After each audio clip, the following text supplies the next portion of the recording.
What's going on, Park Hoppin? This is Jay. Today we're going to talk a little Disneyland. Can you believe it's been 1 year? 1 solid year since that place was closed and hasn't opened.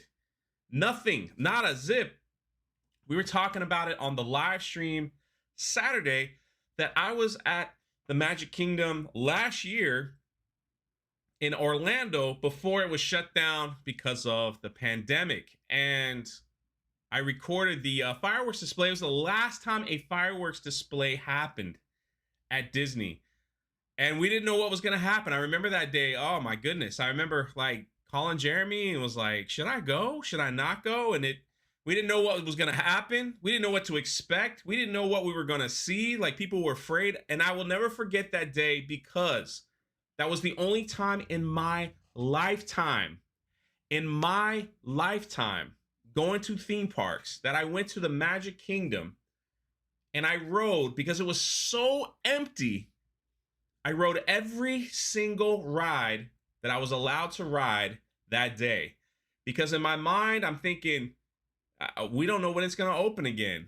I rode I've never done that before. I did it on that day. And then when the fireworks happened at the end, it seemed like every cast member from all the parks everywhere just came, because everybody was singing and crying and stuff because we didn't know what was happening. But now Disneyland is getting ready to open. And it's going to be a weird opening, which is crazy, because here I am in Florida. You know, we've been open since June, if you want to talk Disney. Universal opened before that. And I was just there Monday, taking notes, recording, reporting, doing what we do. And it was so crowded. Every wait was about 3 hours for a ride. Almost every, not all of them. But it was crazy. So now Disneyland, it just seems like I'm going back in time and seeing what Disneyland and Universal Hollywood and all them are having to do. And so this is what's going to happen. It says both Disneyland parks and California Adventure were closed in March. But the good news is they're getting ready to reopen in a tier 2 at 15% limited capacity. Now, when Disney World opened, it was at 25%. They were allowed to go to 25. And we didn't really have the tiers, did we? Yeah, I think we did. Yeah. We did have the tiers. And I'm just trying to remember, because a few months after that, people in Florida were like, tier what? You know, that's how it was. So 15% limited capacity at Disneyland. I don't know what that looks like. I've never been to Disneyland. I know it's really, really small. So compared to the ones in Orlando. Also, the theme parks can only host California residents. No out-of-state guests are allowed. Now, original reporting was only people in the county. But some of the new reports coming out, they said, no, if you live in the state.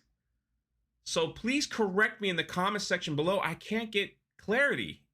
Basically, nobody knows what's going on. Kind of the same way when Disney World opened here in Orlando. We were kind of like, can we go? Do we have to do this? What do we wear? What's this? Do we stand in line? It was just mass confusion. And then you began to figure it out. They do not have a exact opening date. Now, the theme parks, again, I'm just comparing. In Florida, we're allowed to open in May, but Disney World took an extra month to get stuff ready for whatever reason. But Universal, Legoland, SeaWorld, they were all open before Disney. Yeah, so Bob Chapstick, I call him that on my other channel, sorry. Bob Chapek did confirm in the shareholders meeting, he hoped to have both Disneyland Park and Disney California Adventure ready by end of April. Even though I believe they can technically open April 1st. April Fool's Day. But he says they hope to get them ready by the end of April. And, these are some of the things that are not going to happen. They're not. No Fast Pass, no Disney Max Pass. I don't know what that is. Magic Morning. Whoops. Extra Magic Hours. Excuse me. Those things will be suspended. And yeah, there we have it. Now we're also talking, so all these little extra things that they have are done, which is the same here in Orlando. The website also reminds guests that select attractions and certain experiences that draw large groups will return on a later day, such as those are parades, nighttime spectaculars. That's a fireworks show, and they said they'll return on a later date. The meet and greets are going to be all different, probably the same in Orlando, because you got to remember the governor of California sent his team for a week free vacation to Disney World in Orlando while he kept the state closed and told people not to come or leave or anything. Just saying. So it says at this time, downtown Disney District can have eating outside. So Tugs was talking about this a little bit later. Oh, and one last thing, a touch of Disney will bring guests a selection of food. So that's possibly, they're going to do that. They're going to do a touch of Disney. Now, Tugs was talking about this because she has a little more knowledge than I do on the subject, and basically saying that only outdoor activities will be available. Outdoor activities. So with just outdoor activities, that goes for rides that are indoors and places to eat. Now, it looks like, it sounds like, if that's the case, they're going to take an extra month before they reopen to have that set up.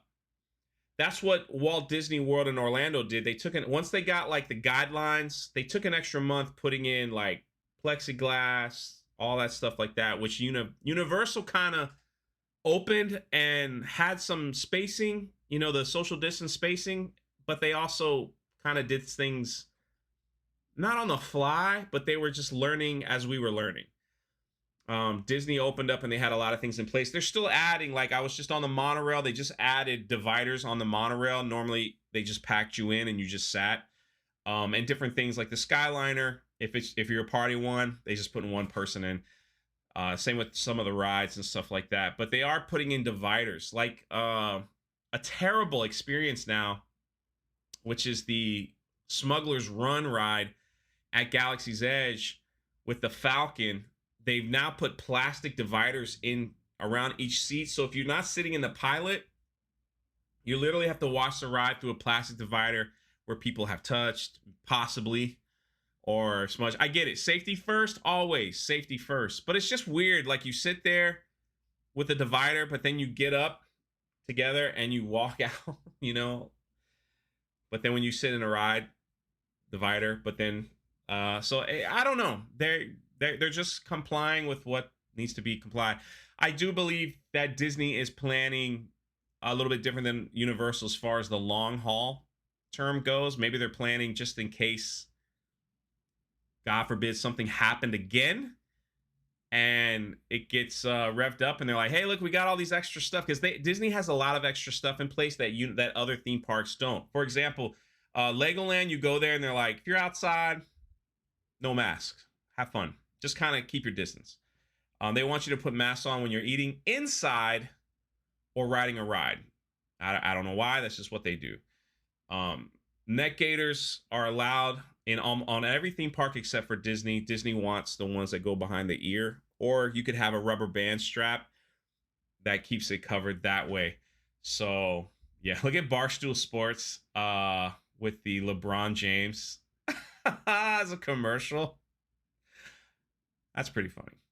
Anyway, so we're going to watch this in particular. We're still waiting on Universal Hollywood to let us know what they're doing. They're in a different county, and it seems like they just threw in the white. They're just waving the white flag, and they really have no idea what's happening. There's going to be a lot of rule changes when it comes to Disneyland, and a lot of park changes, and it's gonna happen quickly. We're going to try to bring it to you as fastest as possible. Anyway, it's Jay with Park Hoppin. If you have information that I didn't mention here in this video, please write it in the comment section below. We're constantly looking for information to bring to people who enjoy the theme parks. That's it. It's Jay. Until next time, what's your next adventure?